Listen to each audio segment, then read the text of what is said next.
రమేష్ గారు పవన్ గారు ఎక్కడున్నారో ఫోన్ చేద్దాం. ఎవరు? బాబాయ్. ఏంటి ఎత్తు?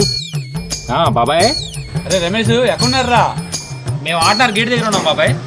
మీరు అర్జెంట్ గా తులసి నగర్ ఆంజనేయ గుడి దగ్గర రండిరా. అయ్యో బాబాయ్, మా దగ్గర ఆటోకి డబ్బులు లేవు, బైకులు కూడా లేవుగా బాబాయ్. అరే మీరు ఏం చేస్తారు నాకు తెలుసు, అర్జెంట్ రండిరా. ఏంటో చెప్పు బాబాయ్. అక్కడ కూర్చొని చెప్తాను, రండి మీరు. సరే బాబాయ్, వస్తున్నాం. ఇదేంటి బాబాయ్ అర్జెంట్ గా రమ్మంటున్నాడు? జేబులో డబ్బులు లేవు కదా. ఏం చేస్తాం, అర్జెంట్ అంటున్నాడుగా, పరిగెడదాం.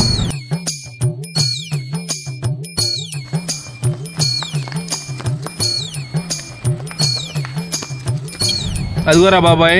పద బాబాయ్ ఏంటి అర్జెంట్గా రమ్మన్నా? ఏం లేదురా, బండిలో పెట్రోల్ అయిపోయింది. మీ ఇద్దరు కలిసి బంక్ వరకు తోయండి. ఏం మాట్లాడుతున్నావురా? నరాలు కట్ అయిపోయినాయి. చూస్తారేంట్రా, వచ్చి తోయండి. ఎందుకు పుడతారో కూడా తెలియదండి మనుషులు. కొంతమంది బేసిక్ సెన్స్ ఉండదు మనుషుల దగ్గర.